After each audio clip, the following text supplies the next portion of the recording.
موضوع دعا کے آداب، دعا کی قبولیت کے اوقات اور مختلف صورتیں۔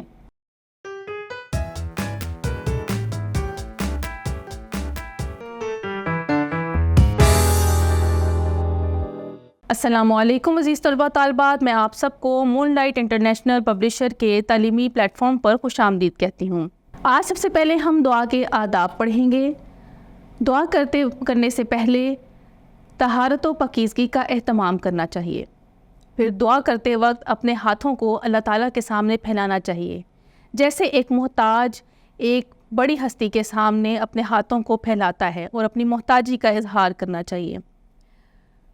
دعا کرنے سے پہلے اللہ تعالیٰ کی حمد و ثنا بیان کرنی چاہیے، اور نبی کریم صلی اللہ علیہ وآلہ وسلم پر درود بھیجنا چاہیے۔ نبی کریم صلی اللہ علیہ وآلہ وسلم نے ایک شخص کو نماز کے بعد دعا کرتے ہوئے دیکھا۔ نبی کریم صلی اللہ علیہ وآلہ وسلم نے ارشاد فرمایا کہ جب تم نماز پڑھو تو اس کے بعد اللہ تعالیٰ کے شایان شان اس کی حمد و ثنا بیان کرو، پھر مجھ پر درود بھیجو اور پھر دعا کرو۔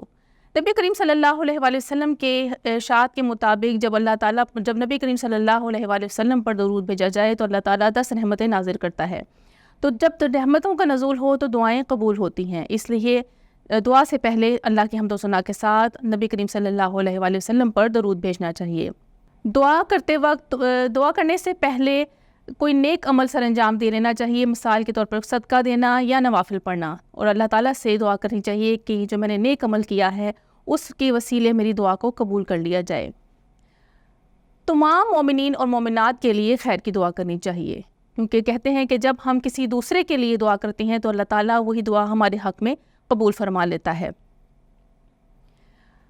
دعا کرتے وقت آپ کو یہ یاد رکھنا چاہیے کہ آپ نے حقوق اللہ کے ساتھ تمام حقوق العباد کی بھی ادائیگی کی ہو، کیونکہ اگر ہم نے کسی پر ظلم کیا ہوگا تو ہماری دعا قبول نہیں ہوتی۔ اللہ تعالیٰ بھی اس شخص پر رحم کرتا ہے جو دوسروں پر رحم کرتا ہے۔ ہمیشہ خیر کی دعا کرنی چاہیے اور اللہ تعالیٰ سے امید رکھنی چاہیے کہ وہ ہماری دعا کو قبول کرے گا، کیونکہ اللہ تعالیٰ حدیث قدسی ہے کہ اللہ تعالیٰ فرماتا ہے کہ میرا بندہ مومن مجھ سے جیسی امید رکھتا ہے میں اس کے ساتھ ویسا ہی سلوک کرتا ہوں۔ یعنی اگر ہم اللہ تعالیٰ سے امید وابستہ رکھیں گے کہ وہ ہماری دعاؤں کو قبول کرے گا تو اللہ تعالیٰ انشاءاللہ ہماری دعاؤں کو قبولیت کا شرف نصیب کرے گا۔ اب ہم دعا کی قبولیت کے اوقات کے بارے میں پڑھتے ہیں۔ کچھ اوقات ایسے ہیں جن میں دعائیں جلد قبول ہوتی ہیں۔ ان میں نمبر 1 اذان کے وقت دعا ہے۔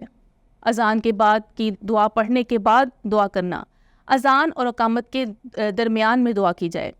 افطار کے وقت آپ کو معلوم ہے کہ اللہ تعالیٰ فرماتا ہے کہ میں افطار کے وقت جو میرا بندہ مومن میرے لیے جس سے سارا دن روزہ رکھتا ہے تو میں اس کی دعا کو رد نہیں کرتا، تو افطار کے وقت دعا کرنی چاہیے۔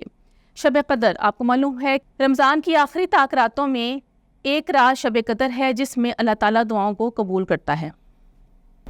والدین کی اپنے اولاد کے حق میں دعا ہمیشہ قبول ہوتی ہے، اور بارش کے وقت آپ کو معلوم ہے کہ بارش بھی رحمت کا نزول کا وقت ہے، تو بارش کے وقت بھی جو دعا کی جائے وہ قبول ہوتی ہے۔ اس کے علاوہ دعا کی مختلف صورتیں، قبولیت کی مختلف صورتیں ہیں کہ اس میں کہا جاتا ہے کہ جب ایک انسان اللہ تعالیٰ سے دعا کرتا ہے اور اس نے کوئی ایسا عمل سر انجام نہ دیا ہو جو اس کی دعا کی قبولیت میں حائل ہو، مثال کے طور پر اس نے کسی کا حق غصب نہ کیا ہو، کسی پر ظلم نہ کیا ہو اور رزق حلال کھایا ہو، کیونکہ جو رزق حرام کھاتا ہے اس کی دعا بھی قبول نہیں ہوتی ہے۔ تو ایسا کوئی عمل اسے سر انجام نہ دیا ہو اور وہ اللہ تعالیٰ سے دعا کرے تو اللہ تعالیٰ 3 چیزوں میں سے اس کو ایک چیز ضرور عطا کرتا ہے۔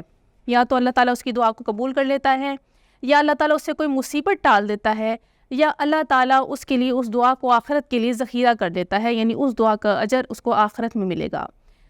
جمعے کے دن ایک ایسی ساعت آتی ہے، نبی کریم صلی اللہ علیہ وآلہ وسلم کے ارشاد کے مطابق کہ جمعے کے دن ایک ایسی ساعت ہے جب بندہ مومن نماز کے لیے کھڑا ہو اور وہ اللہ تعالیٰ سے دعا کرے تو اللہ تعالیٰ اس کی دعا کو ضرور قبول کرتا ہے، اور نبی اکرم صلی اللہ علیہ وآلہ وسلم نے اشارے سے بتایا کہ وہ ساعت بہت چھوٹی ہے۔